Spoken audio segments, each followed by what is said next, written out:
I owe a public apology to Catherine, the Princess of Wales, to my brother William, and to my father, His Majesty, the King.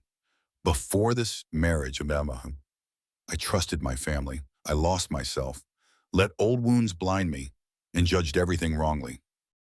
It was the sentence that froze an entire nation. As of this moment, Prince Harry and Meghan Markle hold no royal honor, privilege, or recognition. The crown must be protected from those who exploit it.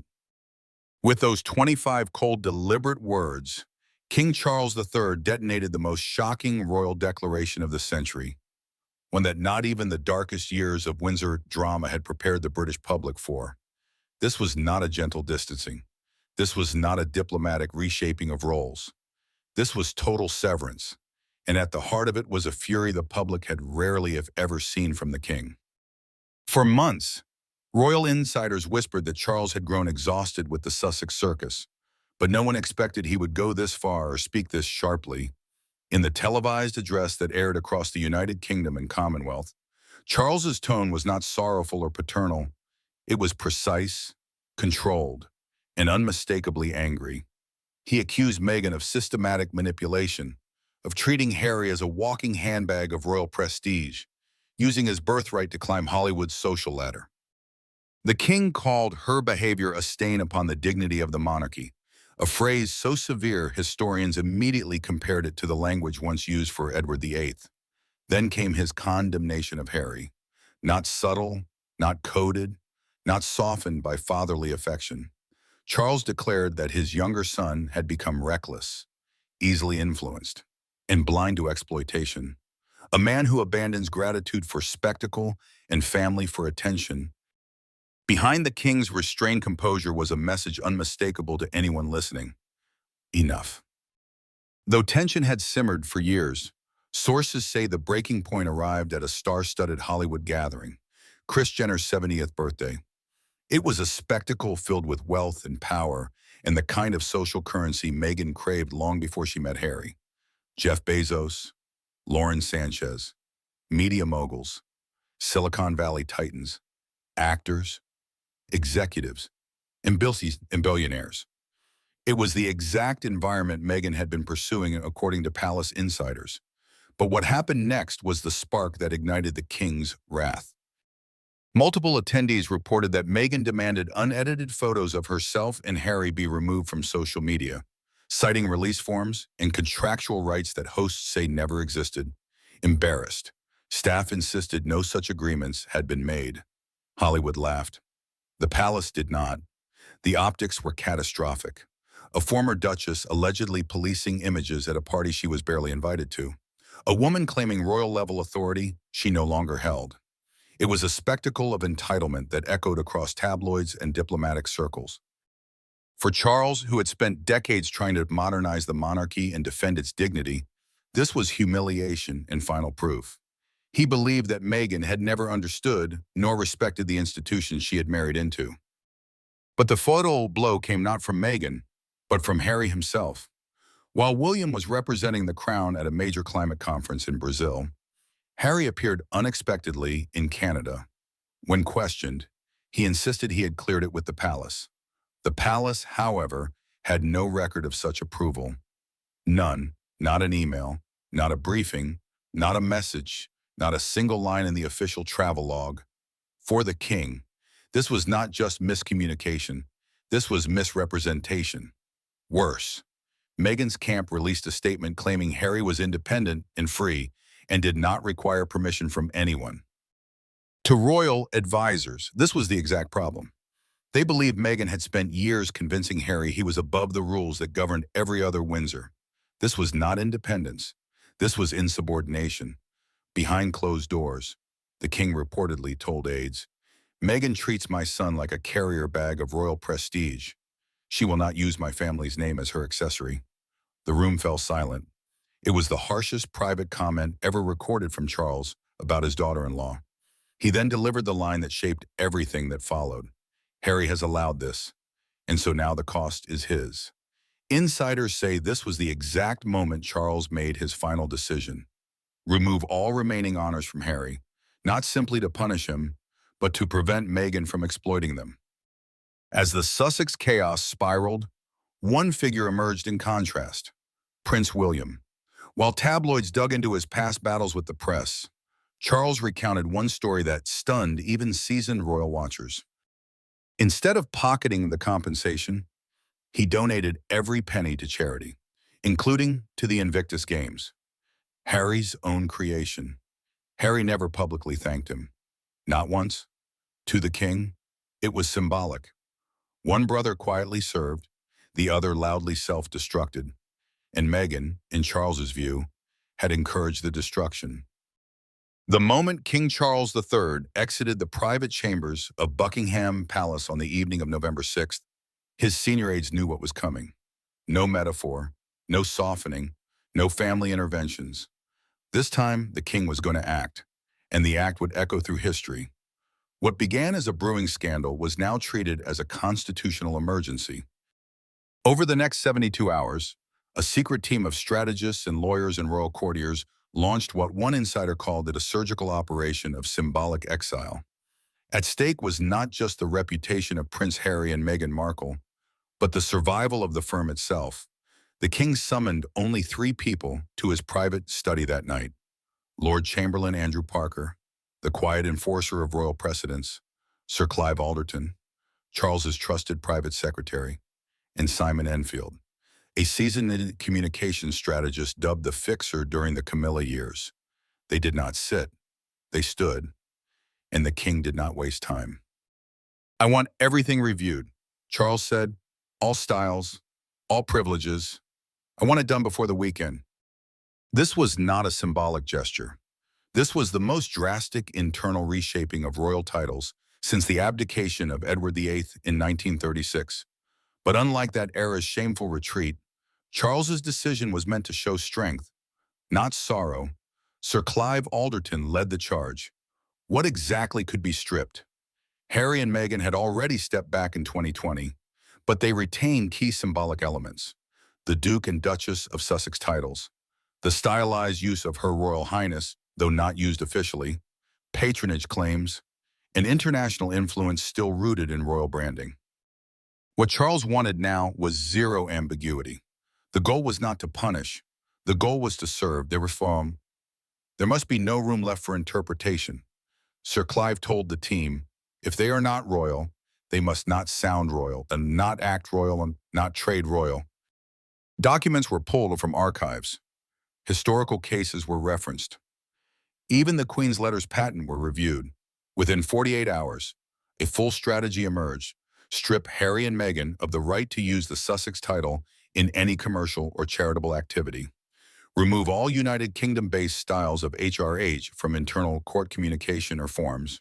Notify Commonwealth offices that Meghan Markle was no longer to be introduced or treated as royalty in any official context. Remove either name from Crown-sponsored websites and programs, and initiate a complete communications lockdown. No comment, no elaboration, no apology. "It must look clean," Simon Enfield emphasized, in cold. Simon Enfield's role was simple: control the narrative before Meghan and Harry could spin it. He prepared 4 press scenarios depending on how explosive the fallout would be. These included silent strategy, say nothing for 48 hours, institution first, emphasize crown values not personalities, William highlight, shift focus to the Prince of Wales's quiet dignity and preemptive sympathy, release archival photos of Charles with Harry from childhood, reminding the public of the king's patience. But Charles had his own request. "I want people to know," he said, "that this was not done out of hatred. It was done to save what we all serve." Still, behind his calm words, the fury had not faded.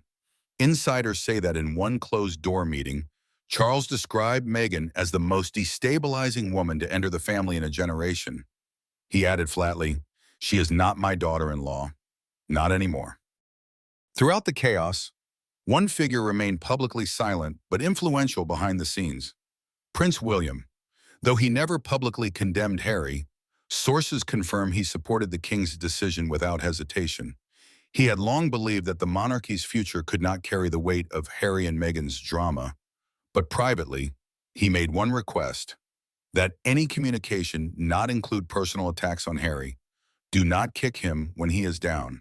William reportedly told Simon Enfield, just close the door.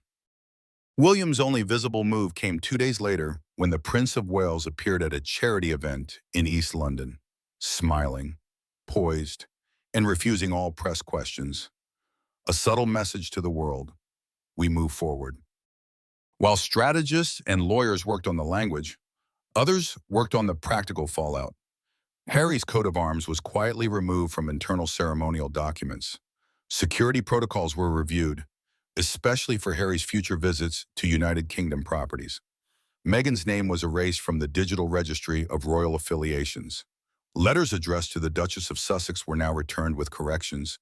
In palace corridors, aides described the atmosphere as surgical, tightened, and eerily quiet. One staffer who had served under 3 monarchs said, "We have had scandals, we have had divorces, but this is different. This feels like a permanent rewrite of the royal code."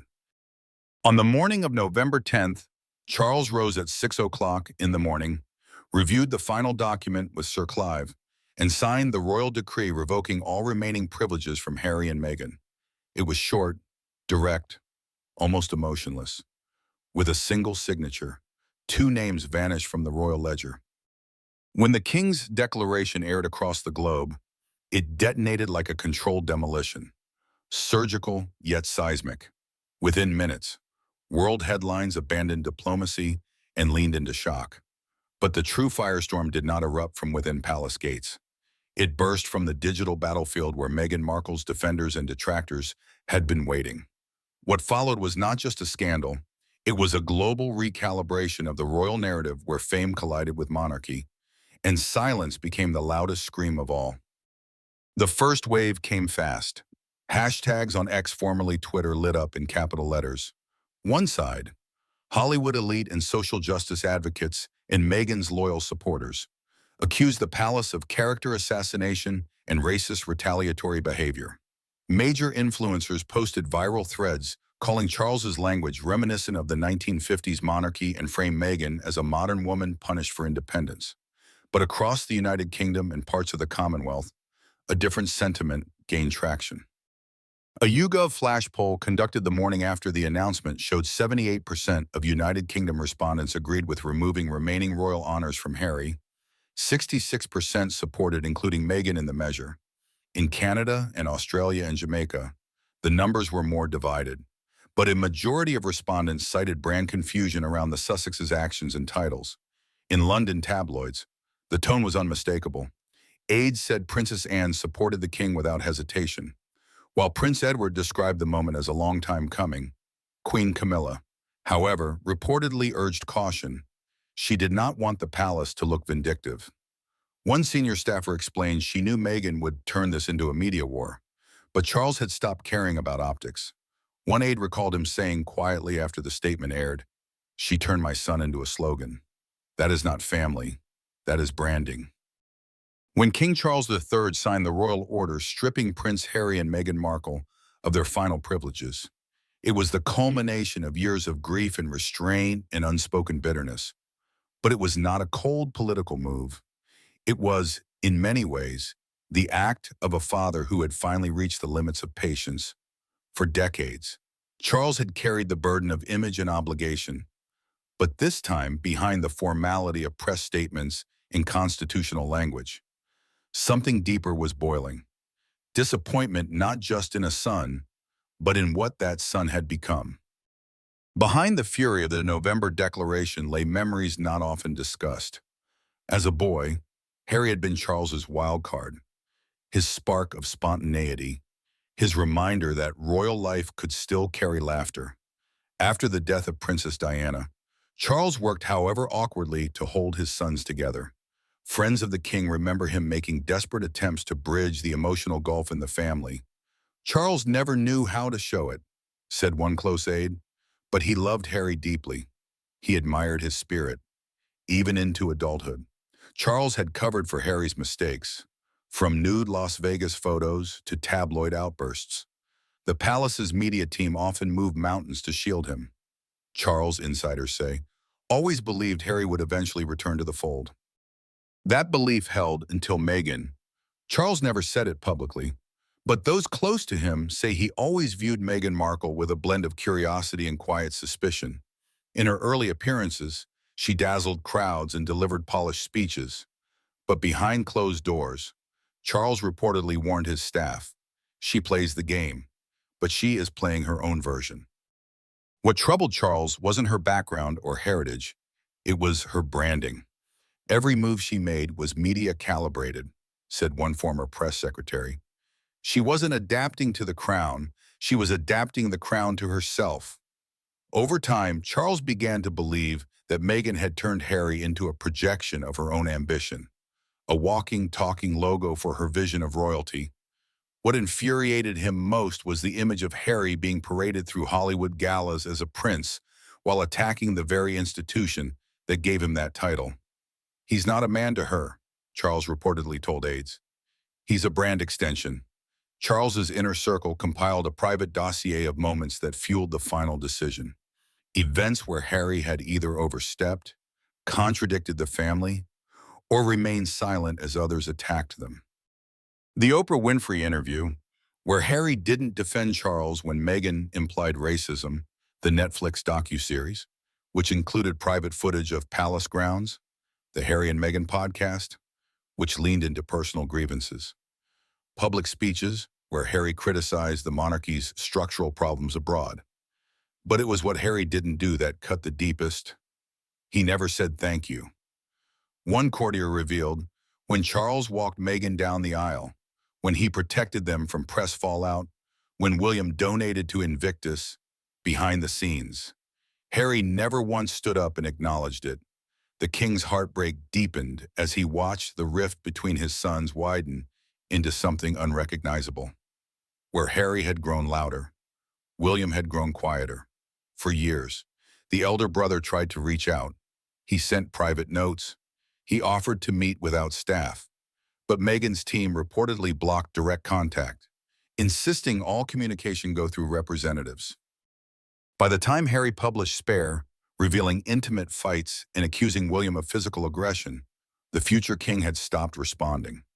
Charles was devastated not just by the content, but by the implication that Harry saw the monarchy not as legacy, but as trauma. The final blow, insiders say, came when Charles learned of William's quiet donations to the Invictus Games, Harry's own initiative, after a press settlement that William refused to make public. When Harry failed to acknowledge it even once, Charles was said to have muttered, "There is no honor left in him." The unapproved trip to Canada was not just a protocol breach, it was a constitutional provocation. Harry, still publicly known as the Duke of Sussex, appeared at events where he was introduced with royal styling. He posed for photos beneath banners suggesting royal patronage. Local press wrote headlines that read, "Prince Harry returns to serve Commonwealth cause." The palace had approved no such language. Charles's Foreign Office liaison reportedly received 3 separate calls from diplomats in the region, all asking variations of the same question. Is Prince Harry acting on your behalf or not? The answer was a humiliating no. The day after the Canada incident, Charles reportedly told his closest aides, "I let him go. I didn't expect him to come back with a flag." It was a reference to Harry appearing to represent the royal family abroad even as he actively distanced himself from it. A senior royal courtier revealed that Charles felt mocked, misrepresented, and cornered. He wasn't just hurt, he was angry. And when Charles gets angry, he doesn't raise his voice. He writes, the writing, of course, came in the form of a historic statement and an official royal order stripping Harry and Meghan of any remaining honors, language, or recognition that might imply royal endorsement. By the time the speech was delivered, Charles had made peace with the Marum. There would be media blowback. There would be pain. There would be silence from Harry. But the king had decided he was no longer acting as a father. He was acting as the crown. That night, he reportedly paused at the Queen's portrait in the blue drawing room and said aloud, "Mummy, forgive me, but the boy you loved no longer walks with us." When King Charles III stripped Prince Harry and Meghan Markle of every last vestige of royal privilege, it wasn't just a personal reckoning. It was a seismic act of institutional triage, a monarch's calculated attempt to salvage legacy, hierarchy, and national symbolism in an age where monarchy itself faces existential scrutiny. But if Charles's dramatic declaration was meant to restore clarity, what followed was something far more complex, a total recalibration of how the monarchy is seen, structured, and weaponized in the modern world.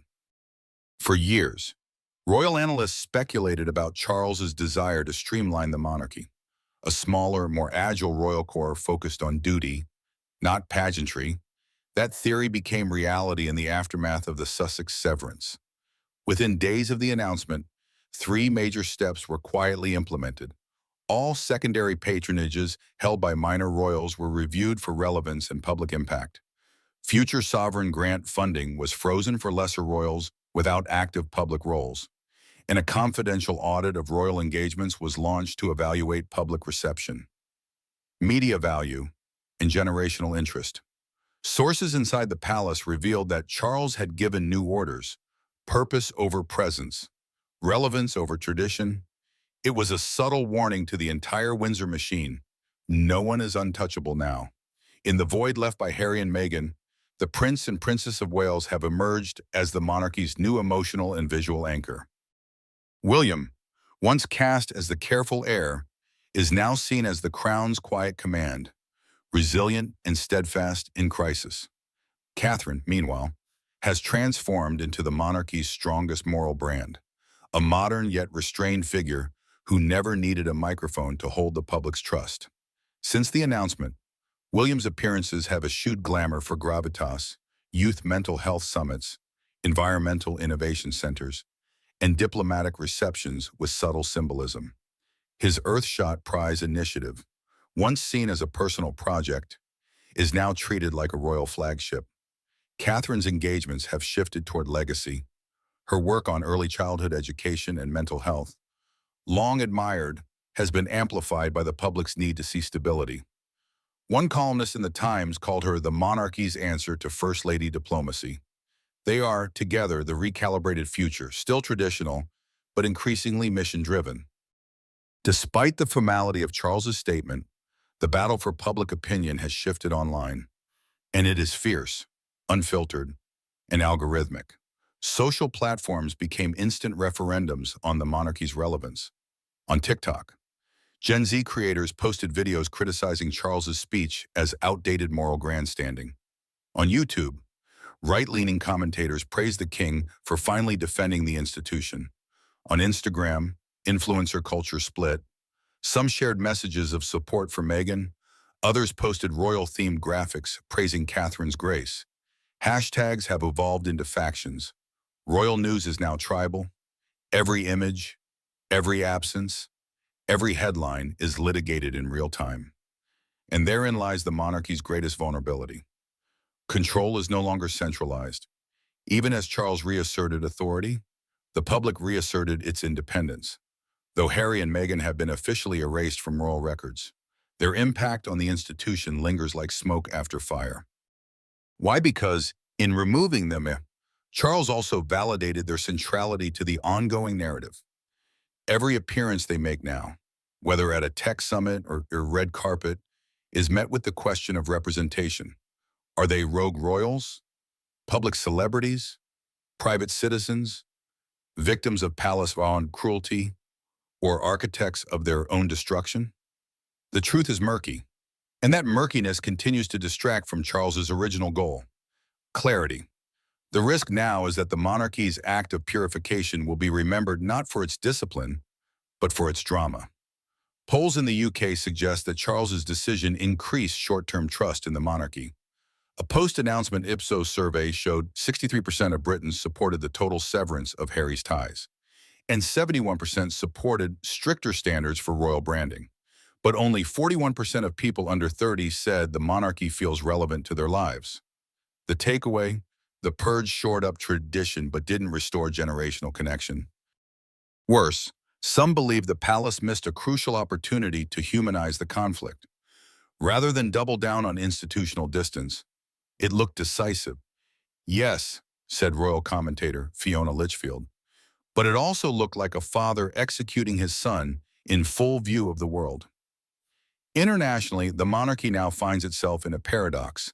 Commonwealth nations, particularly those pushing for independence, are watching closely. In Jamaica, the purge was welcomed as discipline overdue, but local headlines questioned, if they can exile their own, how will they treat us? In Australia, the Republican movement gained steam, using the purge as proof of the monarchy's unforgiving nature. In Canada, columnists questioned whether Charles's tone had permanently tainted the Windsor brand among moderate monarchists. What was meant to protect the crown may have, in some corners, exposed its brittleness. Charles's vision is now clear. The monarchy must survive through responsibility, not lineage alone. But that requires not just pruning the family tree, it requires growing something new. Transparency, soft power, modern communication, and an ethical code of public service that withstands both tradition and TikTok. The challenge ahead isn't just succession, it's relevance. As one senior royal source put it, the crown has drawn the line, but the public will decide whether it still matters. In the weeks following the king's unprecedented announcement, the monarchy has entered a strange and silent phase, a moment suspended between restoration and reinvention. The headlines are cooling. The royal calendar marches on. But beneath the surface, a deeper transformation is taking place. The monarchy is no longer defending its past. It is now building its post-Harry, post-Meghan identity. King Charles may still wear the crown, but it's clear that the emotional leadership of the monarchy has shifted. In every photograph, every appearance, every carefully crafted initiative, Prince William and Princess Catherine now embody the institution's public soul. They are the contrast to the Sussex chaos, the calm after a family storm, the continuity the crown now depends on. William, especially, is entering a new phase, not just as heir, but as guardian of a purified Windsor brand. After years of caution, he is now the unofficial gatekeeper of royal dignity. Catherine, with her unbroken record of grace, is no longer just admired, she is essential. Their challenge, not just maintaining tradition, but making it meaningful to a generation raised on podcasts, YouTube clips, and celebrity activism. Stripped of titles and privileges, Harry and Meghan now exist in an uncomfortable space, too famous to fade, too polarizing to reconcile. Rumors swirl that Meghan is expected to relaunch a new media venture in 2026, one that distances itself from the royal narrative. But sources say branding consultants are already struggling with the question. Without the Duchess title, what does she represent? Harry, meanwhile, remains adrift. Allies say he's considering a return to veteran advocacy. Others whisper about speaking engagements, a second memoir, or even a return to therapy-focused media. But one fact is clear. His identity as a prince is no longer his to wield. The crown took it back. For a man often described as reserved, Charles's final act may define him forever. Was it too harsh, or exactly what was needed? Historians will debate it. Commentators will dissect it. But the king himself, those close to him say, has found quiet resolve in the aftermath. He regrets the path that led here, said one senior aide, but he does not regret the decision. Inside the palace, the message is clear. This was not about punishment. It was about preservation. And yet the ghosts remain. For all the royal power, ceremony, and constitutional command, there is one truth Charles cannot escape. Public perception is no longer shaped by declarations. It is shaped by a narrative. A tweet can undo a speech. A podcast can rewrite history. A single photo, unedited or not, can shift global sentiment overnight. The monarchy has survived war, abdication, assassination plots, divorce, and scandal. But today, it must survive something even harder to pin down. The blur between identity and brand, family and fame. When King Charles stripped Harry and Meghan of their royal status, he didn't just draw a line in history. He asked a question no crown can answer alone. What does it truly mean to be royal when the world is watching, judging, and moving faster than tradition can follow. The monarchy, for now, remains.